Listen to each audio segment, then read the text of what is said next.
Hey, what's going on? This is Dr. C, and I don't know if you've heard about this story, but about 500 years ago, back in 1519, there was an army that's composed of 600 men, 100 sailors with 16 horses and 11 ships. So they traveled all the way from Cuba and they're heading to Mexico. Guess what's the objective? You probably know this already, and of course, they got attracted to gold, silver, jewels, treasure, so to speak. And this troop, this journey was led by Hernan Cortez. Hernan Cortez is actually a school dropout. He was a law student back in Spain, in Medellin, and he heard about this wonderful city in Mexico, and he thought about, yeah, I want to go there, and I want to conquer this place, and I'm excited about the treasures that I can get from there. So yeah, he traveled and he gathered all these men to get there. So finally, when they reached the shore, everyone was emotional, and there's a lot of mixed emotions going on. Some people were excited, some people were scared, some people were like anxious about what's going to happen next. Are they going to be successful in this particular journey, or are they going to get killed, or will they be able to go back to their homeland? Or I mean, everybody was like have this sort of emotions fleeting, and sort of emotions are going on. But then when they finally hit the beaches, so Hernan Cortez called 15 of these men and said, okay, boys, come on down here. Well, may not exactly be exact words, but he asked them to gather around in one spot. And then he said, okay, you guys ready for this? So, yes, sir. Okay, so all weapons are unloaded? So, yes, sir. Si, senor. What about all our medicines, our supplies, our food? Everything's ashore and everything's been unloaded? Sir, yes, sir.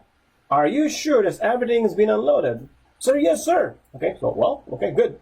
All right, so, and everybody was just waiting for maybe a great, a powerful speech coming from Hernan Cortez. And we're like, oh my God, it's going to be awesome. I think he's going to be saying, okay, let's go, rah, rah, rah. And all we have to do is we attack by nightfall, or we attack at dawn, and we're going to be going to hit this part initially, and then we move to south or whatever. And they were excited about what's going to happen. And so, what kind of speech is going to be? What kind of assignments do we have today? So what happened is, went in front of Hernan Cortez, and they heard him saying, okay, since everything's already unloaded, let's go ahead and burn the boats. And everybody was like, did he say, what? Did he say burn the boats? What was that? So like, oh well, Cortez said, burn the boats. Burn the boats. Go and burn the boats now. So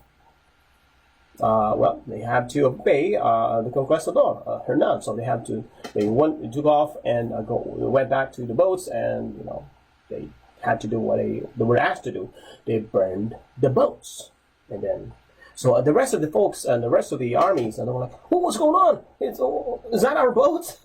So is that smoke coming from our boats? And yeah, they finally realized that it was their boats. And guess what? They realized there's no way out. There's no going back. There's no safety net. There's no escape route. The only way to do now is to be, as a team, be in one unit and be able to accomplish their goal, which is to win. Get in, get the treasure, go out on their boats, go home. So, but then it's not easy. But you really have to fight. You have to do whatever it takes. Whatever it takes, there's no turning back. There's no way out, but really push. You have to charge forward, and they really have to win all the battles that come their way to get, to conquer the land and to get the treasure. And these treasures, there's been a lot of conquerors who've been trying to get to that area and be able to get all the treasures there are. But we're not able to do that until finally this group, they made it. They conquered the land, and Hernan Cortez was being successful with his team because they don't know anything else but push forward and be able to win this objective, to win this journey, to get all the objectives that they have to get to their goals. And there's no way out but just one. Fight to the death. Fight till the end. Fight to succeed. So they were able to finally conquer the land with that amount of encouragement, with amount of motivation, with amount of drive.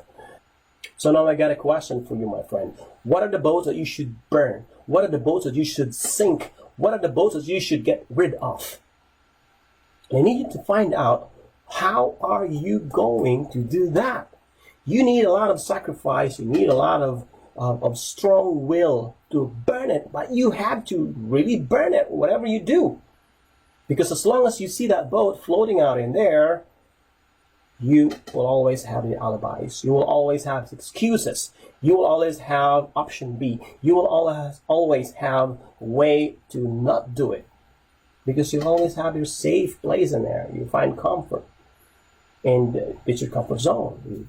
Boat, which you need to burn, get rid of. Okay? So think about that and always think that there's no way out. Do not make any possible escape route. As soon as you made possible any escape route, then you always go for that. Nothing else. Just keep your eyes on the prize. Get to that direction, whatever it takes. All right, so thank you for hanging out with me, and just to give you a little bit of announcement, my book, the second book is coming out. It's titled Burn the Boats, Bomb the Bridges, and Fight to Victory. And it's going to be out soon, September, or maybe even earlier. Let's find out. I need you to support that as well. As it's a really good book, and I want you to find value to in reading this book. So thank you, and again, I'm going to leave you this question: what are the boats you should be burning? Dios.